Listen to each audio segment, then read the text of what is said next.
ચાલો આપણે સ્વાધ્યાય 10.3 હવે એનો દાખલા નંબર આપણે જોઈશું 14 ની રકમ તમે સમજશો એટલે તમને ખાસો આઈડિયા આવી જશે કે શું કહેવા માંગે છે. જો સદિશ એ વેક્ટર 0 હોય અથવા બી વેક્ટર 0 હોય, જો એ વેક્ટર 0 હોય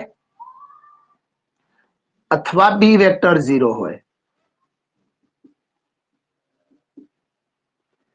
તો એ વેક્ટર ડોટ બી વેક્ટર બરાબર 0 થાય. આ તો આપણે જાણીએ જ છીએ ભાઈ, કાં તો એ વેક્ટર 0 હોય કાં તો બી વેક્ટર 0 હોય, તો બંનેની ડોટ પ્રોડક્ટ તો 0 જ થાય, એ આપણે જાણીએ છીએ. પરંતુ પ્રતીપ સત્ય હોય તે જરૂરી નથી. પરંતુ પ્રતીપ સત્ય હોય તે જરૂરી નથી. આવું આપણે સાબિત કરવાનું છે.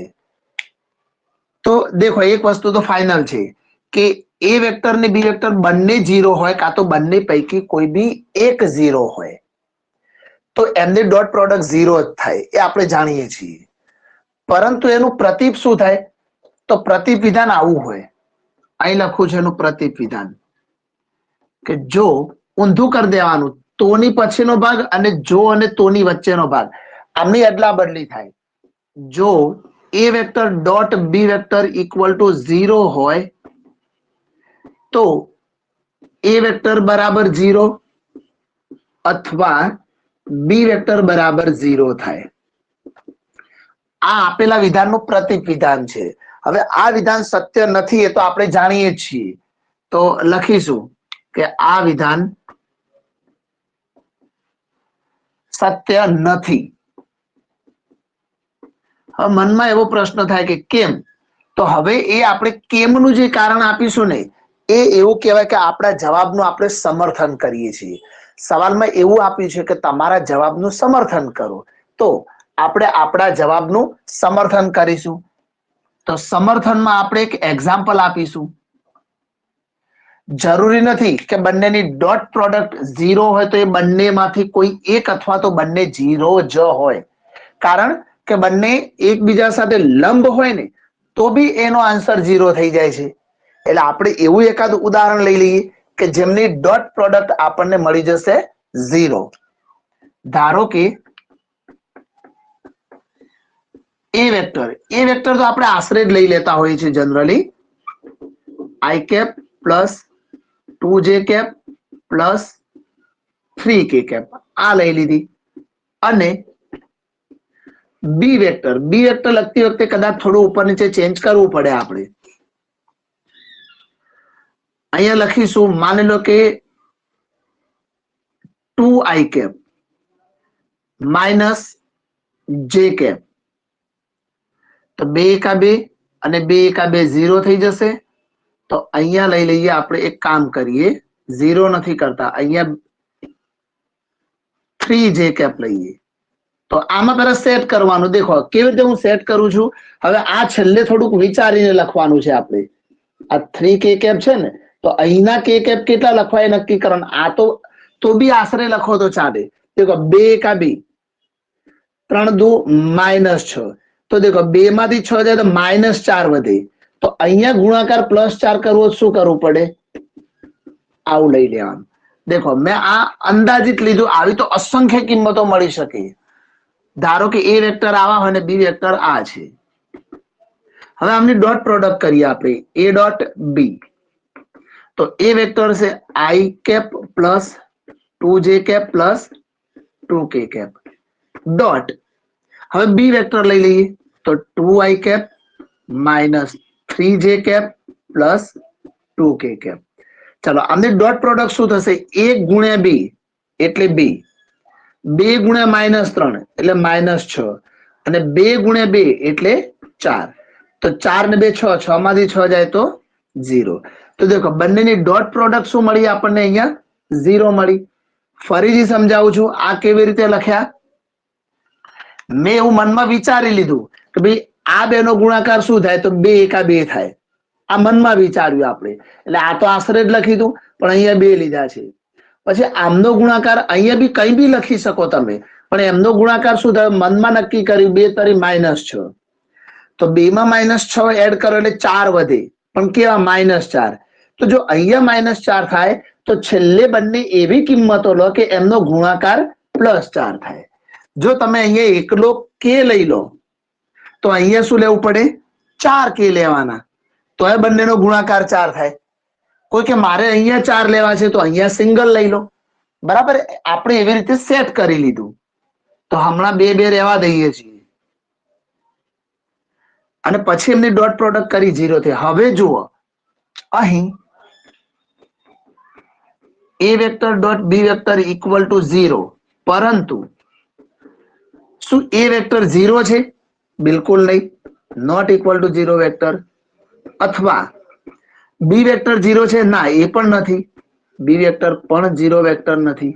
તો કહી શકાય કે ભાઈ પ્રતીપ વિધાન સત્ય નથી.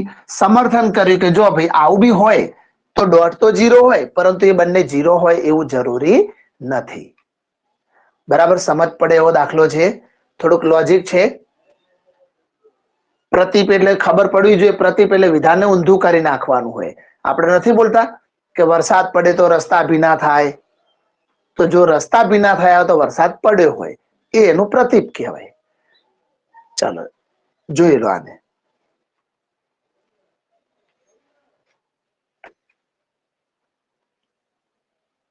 ચાલો એના પછીનો દાખલો જોઈએ, નંબર 15.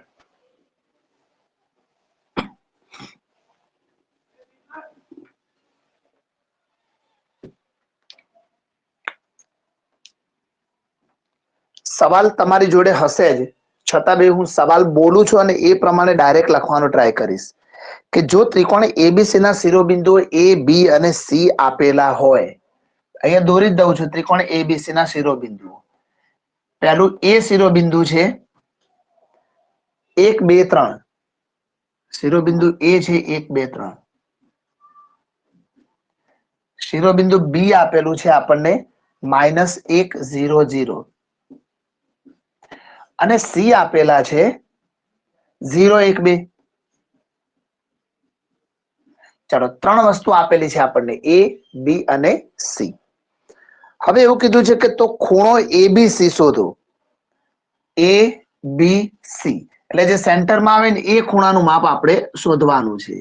ધારો કે ખૂણાનું નામ છે થીટા, તો આપણે એ થીટાનું મૂલ્ય આપણે અહીંયા શોધવું છે. તો દેખો એક વસ્તુ સમજી લો, આપણે આવું શીખ્યા છીએ કે જો એ વેક્ટર અને બી વેક્ટર ની વચ્ચે ના ખૂણાનું માપ થીટા હોય તો સૂત્ર વાપરતા હતા cos theta equal to a vector dot b vector upon mod of a vector mod of b vector. આ આપણે સૂત્ર શીખી ચૂક્યા છીએ. તો સેમ સૂત્ર એ જ બનશે, પરંતુ અહીંયા જે થીટા છે કોની વચ્ચે છે? એક તો ba સદિશ છે, દેખો ba વેક્ટર ની અંદર, અને એક બીજી બાજુ આવશે અહીંથી bc વેક્ટર. તો આ ba વેક્ટર અને આ બીસી વેક્ટર જે આ દિશાઓમાં જાય છે એમની વચ્ચે એક ખૂણો થીટા બનેલો છે. તો આપણે સૌપ્રથમ ba ની દિશા અને bc ની દિશા શોધવી પડશે. કેવી રીતે શોધીશું? તો દેખો સૌપ્રથમ a આપેલો છે, તો a ને શું કહેવાય? oa. oa નો મતલબ શું થઈ જશે? a નો સ્થાન સદિશ. એટલે એના માટે આપણે લખીશું 1 i કેપ +2 જે કેપ અને +3 કે કેપ. એ રીતે બી આપ્યું છે બી, તો એને કહીશું આપણે ઓબી વેક્ટર. સદિશ બનાવો તો -i કેપ, અને બંને 0 0 છે એટલે એ લખવાની કોઈ જરૂર નથી. અને છેલ્લે સી બિંદુ છે તો એને કહીશું ઓસી વેક્ટર. તો 0 i કેપ એટલે લખવાના નથી, 1 જે કેપ અને 2 કે કેપ. તો દેખો મેં OA, OB, OC આ ત્રણ શું દર્શાવી દીધું? બિંદુ A નો સ્થાન સદિશ, બિંદુ B નો સ્થાન સદિશ અને બિંદુ C નો સ્થાન સદિશ. પહેલા આ ત્રણ સ્થાન સદિશ દર્શાવવા પડે આપણે. અને હવે આપણે શું લખીશું? અહીંયા જુઓ, BA વેક્ટરની જરૂર છે અને પછી BC વેક્ટરની. આવું કેમ? કારણ કે થીટા આ બંનેની વચ્ચે છે, થીટા કોની વચ્ચે છે? BA વેક્ટર અને BC. અહીંયા હવે દાખલાનો ભાગ લખીએ તો અહીં BA વેક્ટર અને BC વેક્ટર, આ BA વેક્ટર અને BC વેક્ટર ની વચ્ચે ના ખૂણાનું માપ થીટા હોય તો સૂત્ર શું બને છે? cos થીટાનું. પહેલા આપણે એ ગણવાનું છે, પણ સમજાઈ લો કે શા માટે આપણે આ બધું શોધી રહ્યા છીએ એ આપણને ખબર હોવી જોઈએ. તો દેખો આ ઉપરનું જુઓ, A વેક્ટર હતો તો ઉપર A વેક્ટર ને B વેક્ટર હતો તો B વેક્ટર બંનેની ડોટ પ્રોડક્ટ હતી. તો આપણે પણ એવું જ થશે. અહીંયા BA vector dot BC vector થશે, બંનેની ડોટ પ્રોડક્ટ આવશે અપોન નીચે બંનેનું માન આવશે A અને B નું. તો આપણે કોનું માન આવશે? મોડ ઓફ BA વેક્ટર અને મોડ ઓફ BC વેક્ટર. બરાબર. આ સૂત્રની મદદથી આપણે દાખલાને ગણીશું. હવે આમાં BA વેક્ટરની જરૂર છે. આપણી જોડે છે BA વેક્ટર? ના. અને BA વેક્ટર એટલે આ દિશા. દેખો જે ખૂણો શોધવાનો હોય ને એને સમાવતા જે બે બાજુ હોય ને એમની દિશા લેવાની હોય. ધારો કે આ ખૂણો માંગ્યો હોત ને તો પછી CA અને CB લેવા પડે. અહીં દિશાઓનું બહુ જ મહત્વ હોય છે, એટલે તમારે એ રીતે લેવાનું. જો ખૂણા A ની વાત કરી હોત તો AB અને AC એ રીતે લેવા પડે. ચાલો તો આપણે અહીંયા લઈશું પહેલા તો BA વેક્ટર. BA વેક્ટર તો BA વેક્ટર મતલબ A નો સ્થાન સદિશ માઇનસ B નો સ્થાન સદિશ. A નો સ્થાન સદિશ એટલે OA વેક્ટર, માઇનસ B નો સ્થાન સદિશ એટલે OB વેક્ટર. આ આપણે આગળ શીખી ચૂક્યા છીએ વારંવાર. OA વેક્ટર કેટલા છે? તો I cap plus 2J cap plus 3K cap ઓછા હવે OB વેક્ટર છે. જુઓ હવે OB વેક્ટર એટલે અહીંથી લઈશું માઇનસ I કેપ. આટલું કૌંસ ખોલી નાખીએ આપણે તો I કેપ અને minus minus plus I cap એટલે એક I કેપ ને એક I કેપ એટલે શું થશે? 2 ટાઈમ્સ I કેપ, પછી પ્લસ 2J કેપ અહીં તો છે જ નહીં, અને પ્લસ 3K કેપ. આ જે મળ્યું શું મળી ગયું? BA વેક્ટર મળી ગયા. હવે શાની જરૂર છે? BC વેક્ટરની. તો BC વેક્ટર શોધી લઈએ. ચલો નીચે લખીએ BC વેક્ટર. અહીંથી આમના માટે તો અહીંયા C નો સ્થાન સદિશ માઇનસ B નો સ્થાન સદિશ. ચલો OC માંથી OB બાદ કરવાના. આ રહ્યા OC vector J cap plus 2K cap અને માઇનસ OB. OB માં શું છે? માઇનસ I કેપ છે તો માઇનસ માઇનસ I કેપ એટલે માઇનસ માઇનસ શું થઈ જશે? અહીંયા પ્લસ I કેપ થશે. તો પદોની ગોઠવણી કરો તો પહેલું પદ શું આવશે? I કેપ, પછી J કેપ અને 2K કેપ. આ મળી ગયા આપણને BC વેક્ટર. હવે નીચે બંનેનું માન જોઈએ છે. જુઓ તો ચાલો માન બી શોધી લઈશું આપણે. અહીંયા BA વેક્ટર નું માન લઈ લઈએ. મોડ ઓફ BA વેક્ટર સૂત્ર શું છે? Under route A square plus B square plus C square. તો I નો સહગુણક 1 છે તો અહીંયા 1 નો વર્ગ આવશે. સોરી 2 છે તો 2 નો વર્ગ આવશે અહીંયા. ચલો હું ડાયરેક્ટ લખું છું 2 નો વર્ગ. દેખો આ લાઈન આમાં અહીંયા છે ભાઈ. I કેપ નો સહગુણક 2 છે તો એ 2 નો વર્ગ શું થઈ જશે? 4. પાછા બીજા 2 આવ્યા તો એનો પણ 4 અને એ 3 ના 9. તો 4 ને 4 8, 8 ને 9 17. તો અહીંયા મળશે √17. આ BA વેક્ટર મળી ગયા. હજુ BC વેક્ટર મેળવવાના છે આની ઉપરથી. BC vector under route I નો સહગુણક 1 છે તો 1 નો વર્ગ 1 થશે. J નો સહગુણક 1 છે તો 1 નો વર્ગ 1 થશે. K નો સહગુણક 2 છે તો 2 નો વર્ગ થશે 4. 4 ને 2 6. ચલો હવે આ સૂત્રમાં મૂકી દઈએ. દેખો દાખલામાં શું કર્યું? તમને 3 બિંદુ A B C ત્રણે 3 બિંદુ આપણને આપી દીધા હતા. 3 બિંદુ આપ્યા હતા એટલે એમાંથી શું કર્યું? આ બિંદુ A છે પણ બિંદુ A નો સ્થાન સદિશ શું થાય? તો OA વેક્ટર કહેવાય. એટલે આમને I J K આપી દેવાના. એટલે બિંદુ B નો સ્થાન સદિશ, C નો સ્થાન સદિશ. હવે થીટા ક્યાં કીધો છે? અમને ખૂણો ABC શોધવાનો કીધો છે. ABC નો મતલબ ખૂણો B શોધવાનો છે. એટલે થીટા અહીંયા હોય તો એની આજુબાજુની જે બે બાજુઓ છે એમની જે દિશા છે ને એ લેવાની હોય આપણે. એટલે અહીંયા BA અને આ બાજુ BC અને બંને લઈ લીધી આપણે. કેવી રીતે શોધવાને તમને આવડે જ છે. ઉપર BA અને BC ની જરૂર હતી. નીચે શું જોઈએ છે? તો એ બંનેનું માન. તો બંનેનું માન લઈ લીધું, આમનું બંનેનું.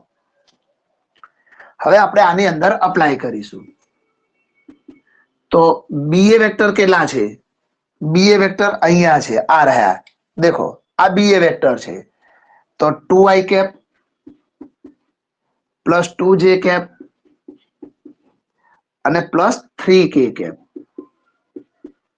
અહીંયા દેખો ડોટ પ્રોડક્ટ છે અને ડોટ પ્રોડક્ટ હોય એટલે આપણે સાદા ગુણાકારની જેમ કરવાની હોય. BC વેક્ટર અહીંથી લઈએ ij2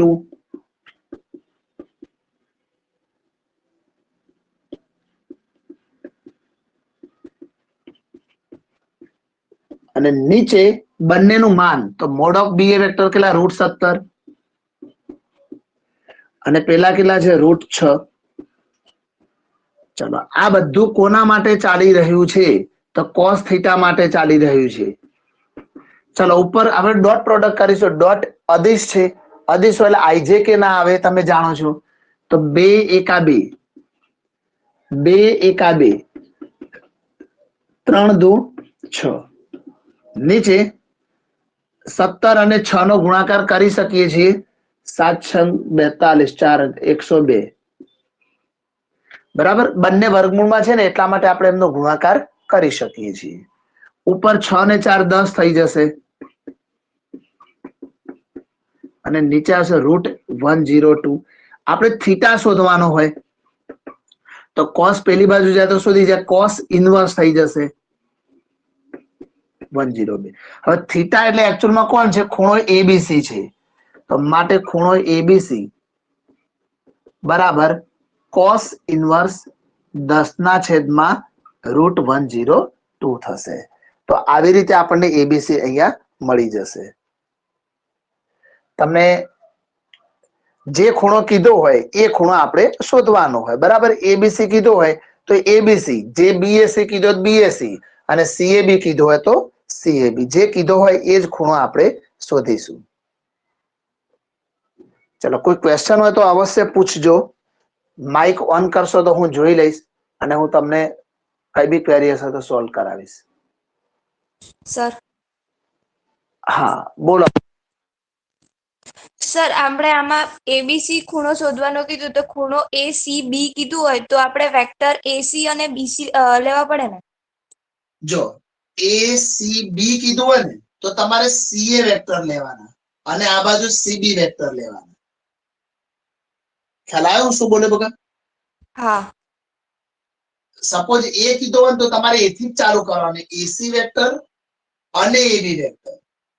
એટલે જે જગ્યાએ થીટા અને સેન્ટર મારે, જેમ થીટા અહીંયા હતો ને તો મેં શું લીધું? AB નથી લીધા, BA લીધા છે. જુઓ B થી A ચાલે અને આ બાજુ BC લેવાના.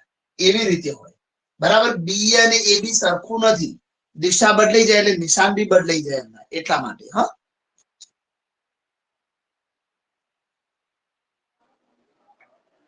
ચાલો હવે જઈએ નંબર 16 તરફ.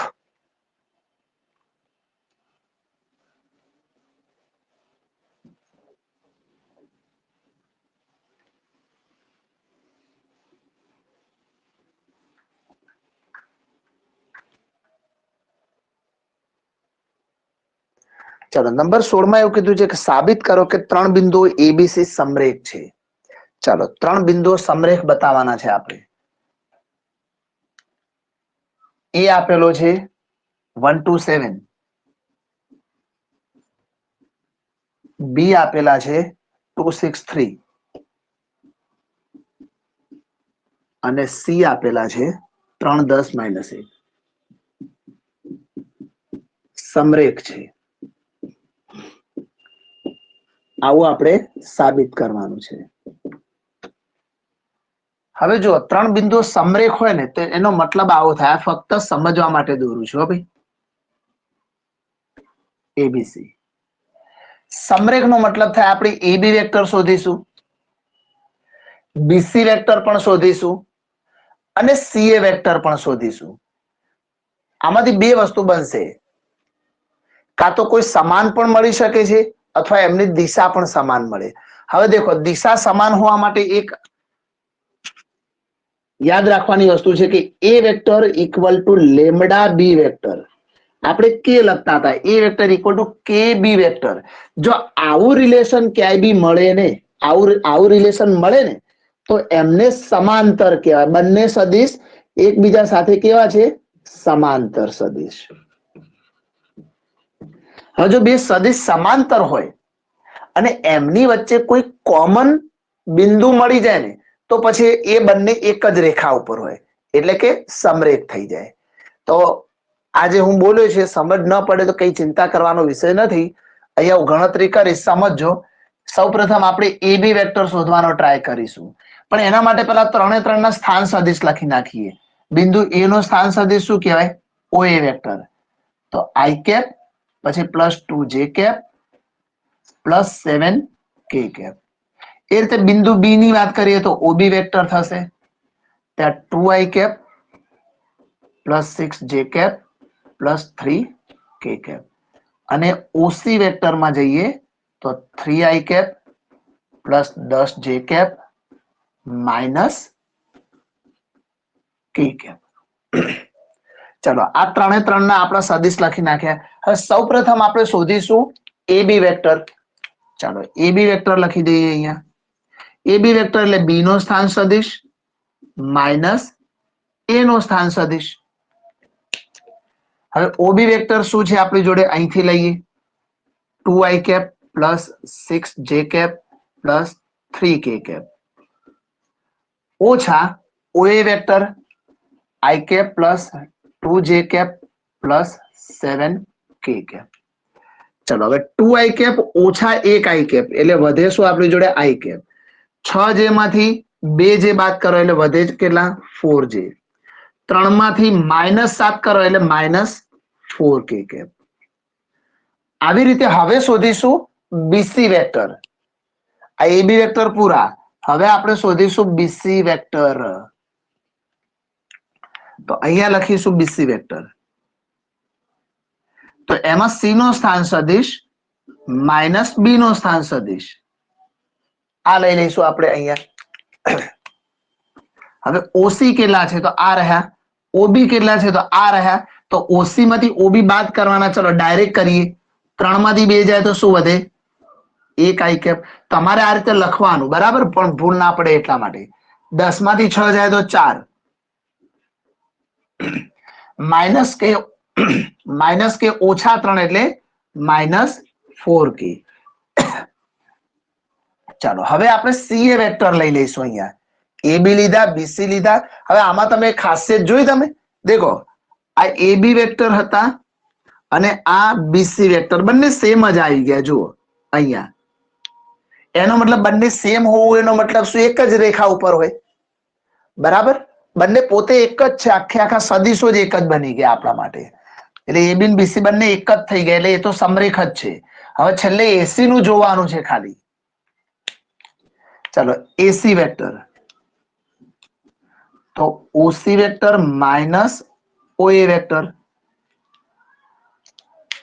હવે જો એસી ના લખો તમે સીએ લખો તો બી ચાલે. હવે એસી લખો, સીએ લખો, દિશાથી સમરેખને કોઈ ફરક ના પડે. જવાબમાં પ્લસ માઇનસ બદલાય, પરંતુ આપણે તો શું જોઈએ છે? ફક્ત સમરેખ હોવાની શરત. એમાંથી કઈ બી કોમન નીકળવું જોઈએ, બસ એટલું જ આપણે તો જોઈએ છે. દિશા ગમે તે હોય, બરાબર, એનાથી કોઈ ફરક નથી પડતો. તો ઓસી કેટલા છે? આ રહ્યા. અને ઓએ આ રહ્યા. તો ચલો, ઓસી માંથી ઓએ ને બાદ કરતા જઈશું અને ડાયરેક્ટ લખીશું.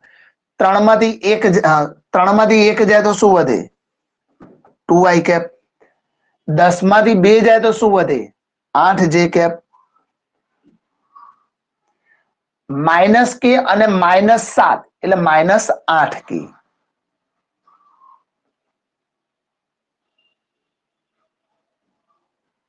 અને હવે આ બધામાંથી 2 કોમન લો.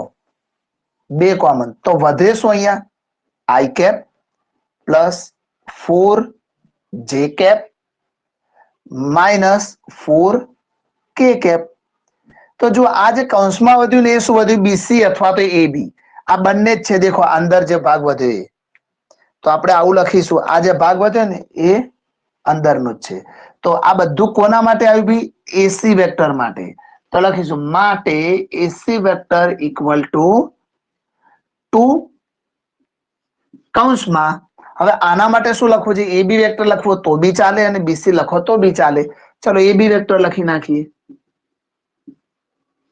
હવે આ શરત તમે આની સાથે મેચ કરો તો આલ્ફા એટલે બગડો બાકીના બે આજુબાજુના સદિશ છે તો આ બંને સદિશ તો સમાંતર જ થઈ જશે પણ એબી અને બીસી સમાન હોવાથી બીસી પણ એની જોડે સમાંતર થઈ જશે તો અહીં એસી વેક્ટર અને એબી વેક્ટર તથા એબી ની જોડે જોડે બીસી પણ લઈ લઈએ બીસી વેક્ટર સમાંતર છે પરંતુ જે બંને સમાંતર છે ને એમાં કોમન ચલ એ છે જુઓ સમાંતર નો અર્થ આવો થાય બે અલગ અલગ હોય આમ આ સમાંતર છે પરંતુ આ બંનેમાં કોઈ એક બિંદુ કોમન હોય તો સમાંતર સુધી જાય બંને એકબીજાને જોઈન થઈ જાય તો અહીંનું બિંદુ કોમન મળે ને આપણને આ જે સેન્ટરનું બિંદુ હોય એ કોમન ક્યારે મળે આપણને જ્યારે બંનેમાં કંઈક કોમન હોય તો એ સમરેખ થઈ જાય બંને તો ચાલો પરંતુ એસી અને એબી માં બિંદુ એ સામાન્ય છે અને માટે એ બી અને સી સમરેખ છે જો કોમન ના હોય તો સમાંતર આ સમાંતરની શરત છે સમજો પણ બે સમાંતરમાં કોઈ બિંદુ કોમન મળી જાય ને ભાઈ તો એ આપોઆપ શું બની જશે સમરેખ થઈ જશે ઓકે અને પેલું તો આના જેવું જ છે એટલે આ જો સમરેખ હોય તો પણ એ બી સમરેખ જ થાય એટલા માટે મેં જોડે જોડે તથા કરીને એને લઈ લીધું છે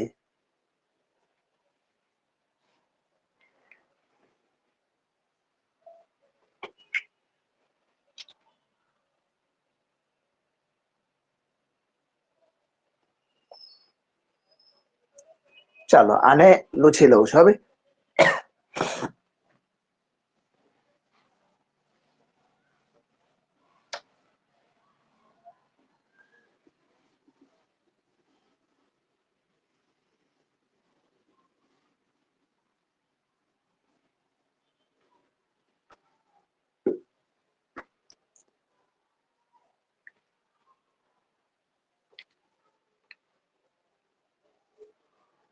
ચાલો નંબર 17 એમાં સાબિત કરો કે ત્રણ સદિશો કાટકોણ ત્રિકોણના શિરોબિંદુઓ છે ત્રણ સદિશ આપી દીધા છે આપણને અને કાટકોણ ત્રિકોણના શિરોબિંદુ છે એવું બતાવવાનું છે ચલો ખાલી એક કાટકોણ ત્રિકોણ નથી દોરતો સાદો ત્રિકોણ દોરું છું કારણ કે હમણાં આપણે સાબિત નથી કર્યું પણ પછી સાબિત કરીશું એટલે ત્રિકોણ કાટકોણ બની જશે નામ આપી દઈએ એ અને એ બી સદિશ સ્વરૂપે જ છે એટલે આપણે આને તમે એ વેક્ટર લખી શકો આ રીતે લખી શકો બિંદુ એ છે પણ એના યામ સદિશ સ્વરૂપે છે એટલે આપણે એને બાજુમાં કૌંસમાં એ વેક્ટર લખી શકીએ તો એ આપણને આપેલા છે 2i minus j and plus k એ રીતે અહીંયા બી બિંદુ લઈએ આપણે જેને કહીશું બી વેક્ટર આ સમજો કે એ વેક્ટર એટલે એનું સ્થાન સદિશ કહેવાય આને OA પણ કહી શકાય આ OB પણ કહેવાય બરાબર એવી રીતે હોય તો i minus 3j minus 5k અને અહીંયા બિંદુ સી છે જેને કહીશું આપણે સી વેક્ટર તો ત્યાં આવશે 3i માઇનસ 4j અને માઇનસ 4k હવે આ ત્રણ શિરોબિંદુઓ એ બી અને સી એ કાટકોણ ત્રિકોણના શિરોબિંદુ છે આવું આપણે બતાવવાનું છે શું કરી શકાય એક જ વસ્તુ છે પહેલા તો એબી નું માપ શોધી લઈએ અંતર શોધી લઈએ બીસી નું અંતર શોધી લઈએ અને એસી નું અંતર શોધી લઈએ હવે અંતર શોધવા માટે બહુ સિમ્પલ વસ્તુ છે બરાબર એ હમણાં શોધીશું ત્યારે કહીશું અને કોઈ પણ બે બાજુના વર્ગોનો સરવાળો ત્રીજાના વર્ગ જેટલો થાય તો પાયથાગોરસનું પ્રતિપ્રમેય. એ પ્રમાણે આપેલા 3 શિરોબિંદુઓ કેવા થઈ જશે? કાટકોણ ત્રિકોણના શિરોબિંદુઓ થઈ જશે. સમજી ગયા? ચાલો તો સૌપ્રથમ AB નું માપ શોધી લઈએ. હવે દેખો અહીંયા એક વસ્તુનું બહુ ધ્યાન રાખવાનું હોય આપણે. ભાઈ AB પછી લેવાના BC અને પછી લેવાના CE. ક્રમ ના બદલે લાઈનમાં લેવાનું. આમથી જવું તો આમથી જાઓ, AC CB BA, પણ જે બાજુથી જાઓ એ બાજુ છેક છેલ્લે સુધી તમારે લાઈનમાં લઈ લેવાના. તો આપણે સૌપ્રથમ AB નું અંતર શોધવા માટે પહેલા AB વેક્ટર તો હોવા જોઈએ ને આપણી જોડે. તમારે AB નું અંતર શોધવું હોય, એનું માન શોધવું હોય તો પહેલા આપણી જોડે AB વેક્ટર તો હોવા જોઈએ કે ના હોવા જોઈએ? તો સૌપ્રથમ આપણે AB વેક્ટર શોધીશું. તો આનો મતલબ B vector minus A vector. આ B વેક્ટર નો જ મતલબ શું થશે ભાઈ? B નું સ્થાન સદિશ. A વેક્ટર એટલે A નું સ્થાન સદિશ. બરાબર? આપણે આવું લખતા હતા ને OA વેક્ટર, તો આનો જ મતલબ A વેક્ટર થાય. તો B નું સ્થાન સદિશ માઇનસ A નું સ્થાન સદિશ.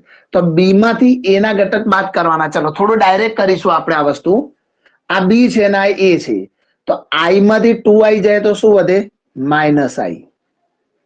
-3 ઓછા -1 એટલે +1 એટલે -2J. -5 ઓછા 1 એટલે -6K. આ મળી ગયું આપણને AB વેક્ટર. B ના સ્થાન સદિશ માંથી A નો સ્થાન સદિશ આપણે અહીંયા બાદ કર્યો. એ જ રીતે હવે લઈશું BC વેક્ટર. તો C vector minus B vector. તો આ C છે ને એમાંથી B બાદ કરવાના. તો 3 માંથી 1 જાય તો શું વધે? 2I cap. -4 ઓછા -3 એટલે +3 થઈ જશે એટલે -J કેપ. -4 + 5 થાય એટલે +K કેપ. ચલો આ BC વેક્ટર થઈ ગયા. હવે CA વેક્ટર પણ શોધી લઈએ જોડે જોડે. તો આમાં આવશે A vector minus C vector.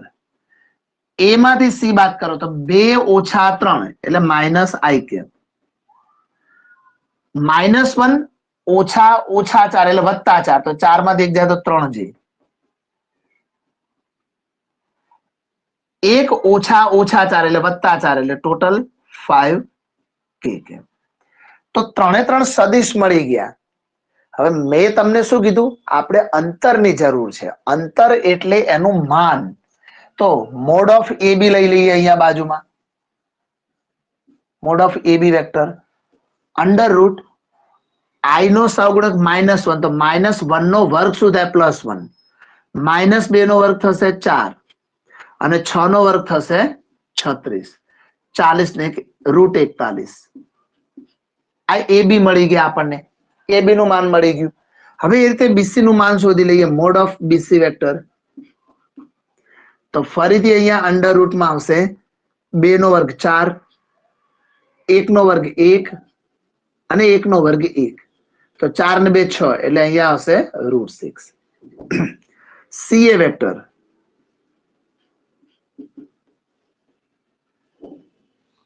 -1 નો વર્ગ 1, 3 નો વર્ગ 4 અને 5 નો વર્ગ 25. 25 ને 5 30 એટલે અહીંયા આવશે √30. તો દેખો AB શોધ્યા, BC શોધી લીધા અને આપણે CA પણ શોધી લીધા. 3 વસ્તુ શોધી લીધી. જેની જ્યાં જરૂર હોય એ વસ્તુ આપણે અહીંયા શોધી લીધી છે. બરાબર? CA માં સોરી મારે અહીં લખવા મિસ્ટેક છે.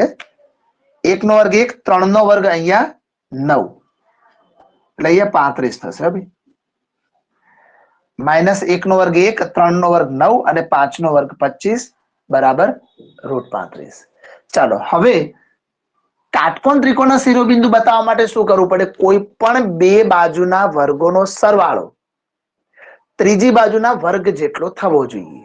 એ આપણે જાણીએ છીએ પાયથાગોરસનો પ્રતિપ્રમેય. તો અહીંયા મૌખિક જોઈ લો.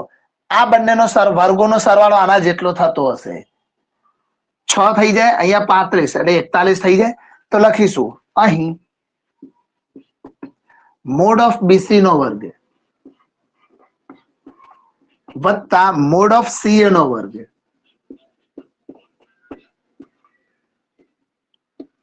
ઇક્વલ ટુ અહીંયા લઈએ તો બીસી નો વર્ગ તો √6 નો વર્ગ શું થઈ જશે 6 અને √35 નો વર્ગ શું થઈ જશે 35 તો શું મળી જશે આપણને અહીંયા 41 થશે હવે આ 41 એક્ઝેક્ટલી આવ્યું શું તો રૂટ અહીંયા એબી નો વર્ગ કરો સદિશ મોડ ઓફ એબી નો વર્ગ કરો તો શું મળશે અહીંયા 41 થઈ જશે તો માટે કહી શકાય કે આ બંનેના વર્ગોનો સરવાળો આના જેટલો થયો તો એ શિરોબિંદુઓ કેવા હશે કાટકોણ ત્રિકોણના શિરોબિંદુઓ તો અહીં BC square plus mod of CA square equal to mod of AB square અને માટે એ બી અને સી કાટકોણ ત્રિકોણના શિરોબિંદુઓ છે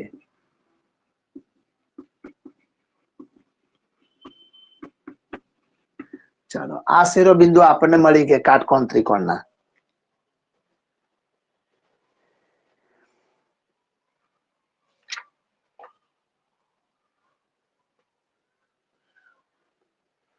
ચલો નંબર 18 હવે એમસીક્યુ છે જો દાખલાને એકવાર સમજાવી લઉં બધાને ઝડપથી જોઈ લેજો બિંદુ એ ના સ્થાન સદિશ જ આપેલા છે આઈ જે કે બિંદુ બી ના અને સી ના સ્થાન સદિશ આપણને આપેલા છે હવે આપણે એકચ્યુઅલમાં શું કરવાનું હતું કે ભાઈ કોઈ પણ બે બાજુના વર્ગોનો સરવાળો ત્રીજાના જેટલો થવો જોઈએ તો બધી બાજુઓના માન તો શોધવા પડે માન ક્યારે મળે જ્યારે આપણી જોડે એ બી વેક્ટર હોય તો એ બી વેક્ટર શોધવા માટે શું કરવું પડે બી માઇનસ એ કર્યા પછી બીસી વેક્ટર અને સીએ વેક્ટર કર્યા ત્રણના માન શોધી લીધા માન એટલે √a² + b² + c² એ ટેકનિક થી અને આ બંનેના વર્ગોનો સરવાળો આના વર્ગ જેટલો થાય છે એ આપણે બતાવી દીધું બંને 41 અને માટે કહી શકાય કે આ ત્રિકોણ એ બી સી ના શિરોબિંદુઓ છે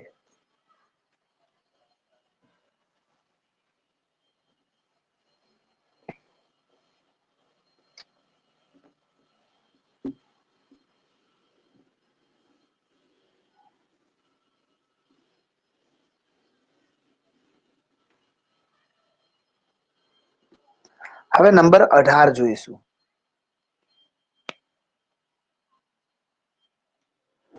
જો એ વેક્ટર શૂન્યેતર સદિશ હોય સવાલ તમારી જોડે હશે જ એવું માનીને હું આગળ બોલું છું ખાલી જો એ વેક્ટર શૂન્યેતર સદિશ હોય શૂન્યેતરનો મતલબ શૂન્ય ન હોય એવો અને એનું માન એ હોય એટલે કે એ વેક્ટરનું માન આપણને કહી દીધું છે કેટલું હોય એ હોય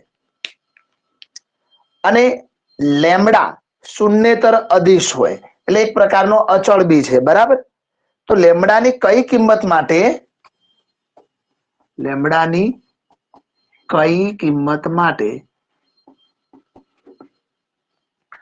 લેમ્બડા એ વેક્ટર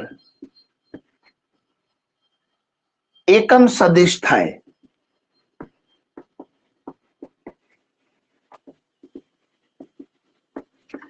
આને એકમ સદિશ બતાવવું હોય તો એનું માન શોધવું પડે અને એનું માન શું થતું હોય 1 થાય જો આવું થાય તો એને એકમ સદિશ થયો કહેવાય તો લેમ્બડા અને એ વેક્ટરનું માન શોધો અને જો 1 મળે તો કહી શકાય કે આ એકમ સદિશ છે તો આ સિચ્યુએશનમાં લેમ્બડાની કિંમત શું હશે તો દેખો માન છે ને બંનેને અલગ આપી દો બરાબર હવે મોડ ઓફ એ વેક્ટરની વેલ્યુ કેટલી લેવાની છે એ લેવાની છે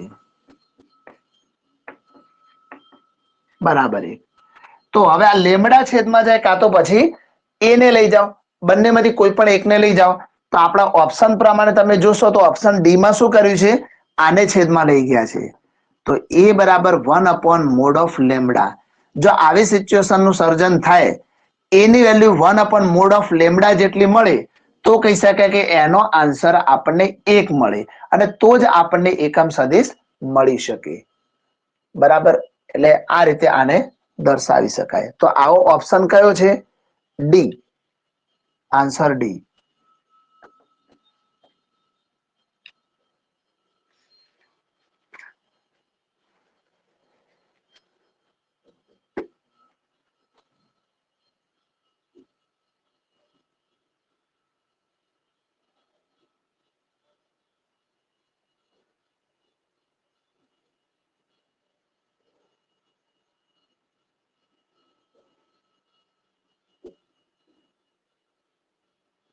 ચાલો હવે આપણે આગળ જઈશું. હવે બધા સદિશ ગુણાકાર આવશે.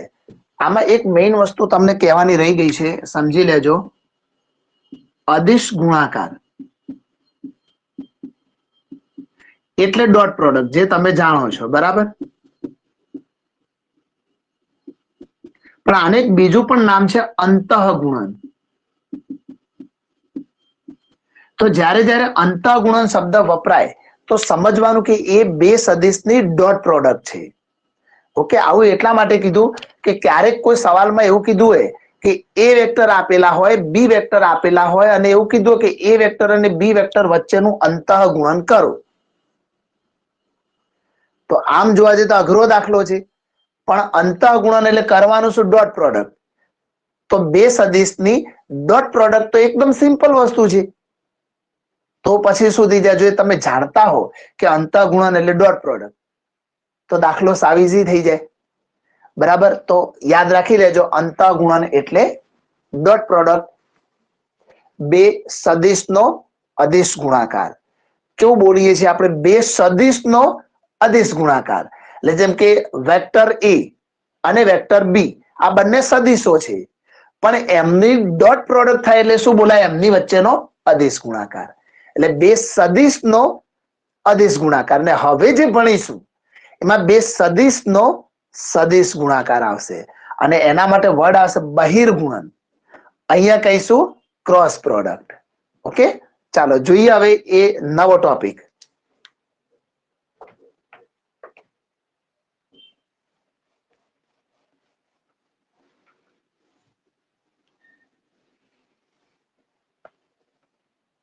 હવે સ્વાધ્યાય 10.4 ને લગતા થોડાક સૂત્રો જોઈશું આપણે. આપણે લેવાના છીએ હવે બે સદિશોનો સદિશ ગુણાકાર. બે સદિશોનો સદિશ ગુણાકાર, જેને બીજી રીતે બોલવા જઈએ તો કહીશું આપણે બહિર્ગુણાકાર. શું કહીશું એને? બહિર્ગુણાકાર.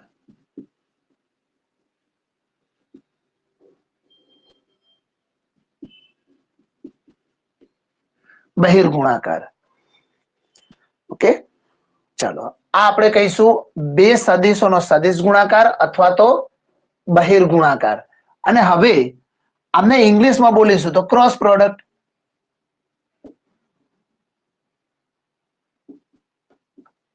ક્રોસ પ્રોડક્ટ, બે સદિશોની ક્રોસ પ્રોડક્ટ. હવે ક્રોસ પ્રોડક્ટ એટલે કે આપણે લખીએ છીએ કે A vector cross B vector. તો અહીંયા જે લખ્યું ને એ બે સદિશોનો, આ બે સદિશ છે ને એમનો સદિશ ગુણાકાર થશે. હવે આ લખવાની એક ટેકનિક છે. કેવી રીતે લખીશું બંનેની ક્રોસ પ્રોડક્ટ કેવી રીતે કરીશું? તો સપોઝ ધારી લો કે એ વેક્ટર આપેલા છે આપણને i cap plus 2j cap plus 3k cap.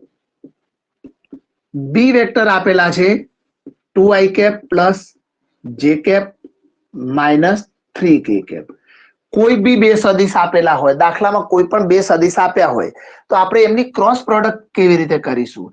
તો નિશ્ચાયક આપણે શીખીને આવ્યા છીએ, તો એ નિશ્ચાયક કરવાનો છે આમનો. પરંતુ એની ફ્રન્ટ લાઈન, પહેલી લાઈન છે ને i j k લખાશે. i j k. હવે એ વેક્ટર એટલે એ સદિશના જે સહગુણક હોય ને 1, 2 અને 3 એ બંને બીજી રો માં આવશે. અને એ જ રીતે અહીંયા 2, 1 અને -3, 2, 1 અને -3 આ આવશે ત્રીજી રો માં. હવે આ જે દેખાય છે તમને એ એક પ્રકારનું શું છે ભાઈ? નિશ્ચાયક. અને નિશ્ચાયકનું મૂલ્ય આપણે જે રીતે મેળવતા હતા આગળના ધોરણ, આગળના ચેપ્ટરમાં, સેમ એવી જ રીતે અહીંયા આપણે એનું મૂલ્ય મેળવીશું. એ દાખલાઓમાં જોઈશું. પરંતુ ક્રોસ પ્રોડક્ટ એટલે આવી રીતની ગોઠવણી થશે. હવે મને એમ કહો કે કોઈ પણ બે રો ની અદલા બદલી કરી દો, એટલે કે a ક્રોસ b ની જગ્યાએ b ક્રોસ a કરી દો, તો શું બંનેના આન્સર સેમ આવે? તમને ખબર જ છે જો રો ની અદલા બદલી કરો તો આગળ શું કોમન નીકળી જાય? માઇનસ. તો પછી તમારે લખવું પડે B vector cross A vector. તો આગળ શું મળે આપણને? માઇનસ. નહીં તો ફક્ત A vector cross B vector does not equal to B vector cross A vector. આ કોઈ દિવસ સમાન થશે નહીં, કારણ કે કોઈ પણ બે રો ની અદલા બદલી થાય એટલે જવાબનું મૂલ્ય વિરોધી નિશાનમાં જતું રહે. માઇનસ હોય તો પ્લસ થાય ને પ્લસ હોય તો માઇનસ થાય. એ જ રીતે ધારો કે કોઈ પણ બે રો પ્રોપર સમાન હોય 1 2 3 1 2 3, તો આપણે આ પણ નિયમ શીખી ચૂક્યા છીએ કે બે રો સમાન હોય તો નિશ્ચાયકનું મૂલ્ય 0 થઈ જાય. તો અહીંયા એવી રીતે સપોઝ કરો કે A vector cross A vector લેવામાં આવે, બંને સેમ ટુ સેમ, તો આ બે રો સમાન થઈ જશે, તો એનો આન્સર શું થઈ જશે? 0. તમે 0 લખો, 0 વેક્ટર લખો, બધું ચાલે, બરાબર. એ પ્રકારનો 0 થઈ જશે. હવે બે સદિશ વચ્ચે થીટા માપનો ખૂણો બનાવતું હોય, બે સદિશો વચ્ચે થીટા માપનો, તો એ ખૂણો શોધવા માટે આપણે સદિશનો કેવી રીતે ઉપયોગ કરીશું? સદિશ ગુણાકારનો કેવી રીતે ઉપયોગ કરીશું? તો જો એ વેક્ટર અને બી વેક્ટર વચ્ચે થીટા માપનો ખૂણો હોય તો હવે દેખો, ક્રોસ પ્રોડક્ટ નો ઉપયોગ કરવો હોય તો આપણે સાઇન થીટા નો ઉપયોગ કરીશું. યાદ રાખજો, અહીંયા સાઇન થીટા ઇક્વલ ટુ ઉપર બંનેની ક્રોસ પ્રોડક્ટ એ વેક્ટર ક્રોસ બી વેક્ટર, અને એને માનાંકમાં લખીશું આપણે, કારણ કે છેલ્લે એનું માન શોધીશું આપણે, અને upon mod of A vector mod of B vector. નીચે તો બધું સેમ જ છે. પેલું આગળ જયારે આપણે અદિશ ગુણાકારનો ઉપયોગ કરતા હતા ડોટ પ્રોડક્ટનો, તો ઉપર શું આવતું? તો બંનેની ડોટ પ્રોડક્ટ, અને અહીંયા શું આવશે? બંનેની ક્રોસ પ્રોડક્ટ. ડોટમાં કોસ આવતો હતો અને ક્રોસમાં સાઇન આવશે. છેદમાં તો બંનેમાં સેમ જ લખવાનું છે આપણે, એને જરાય બદલવાનું નથી. એક બીજી વસ્તુ, ધારો કે કોઈ ત્રિકોણ આપેલો હોય આપણને, અને ત્રિકોણની કોઈ પણ બે પાસેની બાજુઓ આપેલી હોય. ચલો એવું આપણે આકૃતિ દોરવાની જરૂર નથી, ચલો દોરી દઉં. અહીંયા આ દિશા એ વેક્ટર છે, આ દિશા બી વેક્ટર છે, અને આ દિશા સી વેક્ટર છે. એવું ખાલી આપણે સમજવાનો ટ્રાય કરીએ. હવે આ એ વેક્ટર ને બી વેક્ટર, આ એ વેક્ટર અને આ બી વેક્ટર, આ બંને પાસેની બાજુઓ છે. જુઓ તમે, બંને કેવી બાજુઓ છે? પાસેની. તો આ સિચ્યુએશનમાં તમારે આ ત્રિકોણનું ક્ષેત્રફળ શોધવું હોય તો જેમ તમે આગળના ધોરણમાં એક સૂત્ર શીખી ચૂક્યા છો, સેમ કદાચ તમને સમજ હોય તો 1/2 mod of A vector cross B vector આ રીતે શોધી શકાય. તમે આવું ક્યાં શીખ્યા છો? ડિટર્મિનેન્ટમાં, એટલે કે નિશ્ચાયકમાં આવું સૂત્ર આવતું હતું, ત્રિકોણનું ક્ષેત્રફળ બરાબર 1/2 મોડ ઓફ ડી લખતા હતા ને. તો આ ડિટર્મિનેન્ટ એટલે નિશ્ચાયક. આ આપણે એ જ શોધવાના છીએ એ વેક્ટર ક્રોસ બી વેક્ટરમાં, બરાબર. તો 1/2 mod of A vector cross B vector કરો તો બે પાસેની બાજુ હોવી જોઈએ. આ એક શરત છે ખાલી. જો તમારે આ બંનેનો ઉપયોગ કરવો હોય, બી વેક્ટર ક્રોસ સી વેક્ટર, તો બી ચાલે, બરાબર. અને આ બંને લેશો તો પણ ચાલશે. એટલે કોઈ પણ બે પાસેની, કોઈ પણ બે લો એટલે પાસેની જ આવે, બરાબર. એટલે કોઈ ચિંતાનો વિષય નથી એની અંદર. હવે ધારો કે કોઈ સમાંતર બાજુ ચતુષ્કોણ આપ્યો હોય આપણને, અહીંયા લઈ લઈએ સમાંતર બાજુ ચતુષ્કોણ. થોડો સરખો દોરીએ, ઉભા રહો.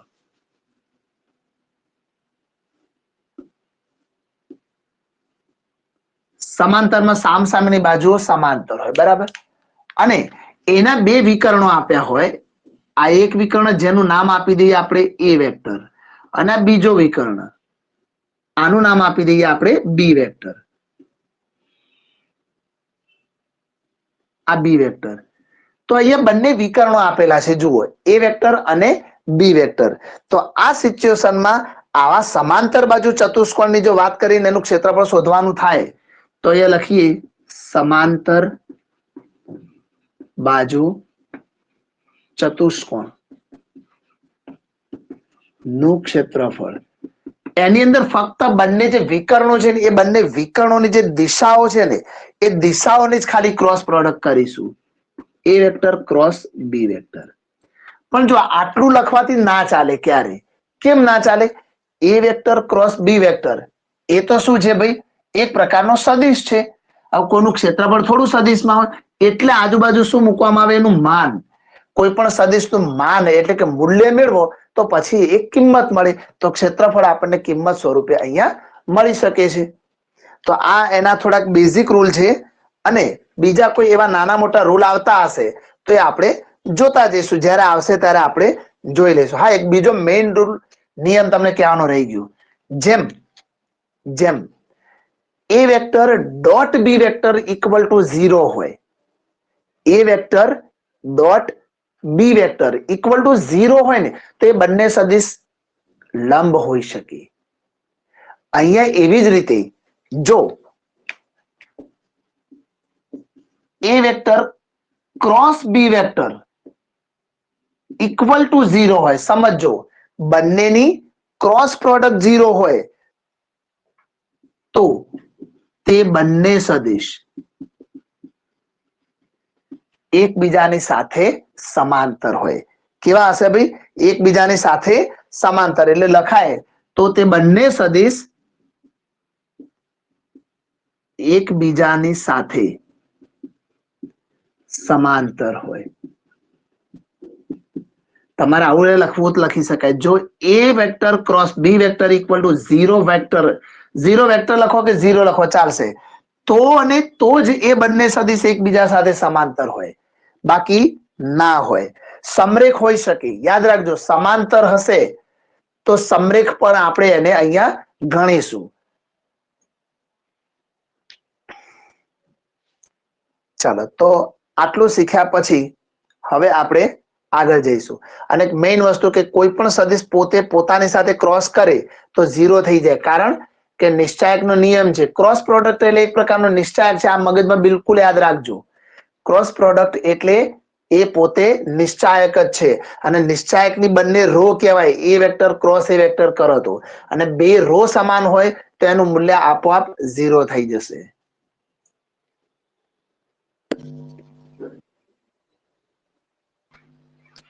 સર,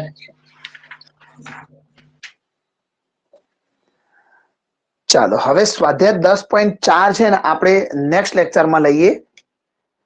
બધા હવે ક્રોસના દાખલા આવશે.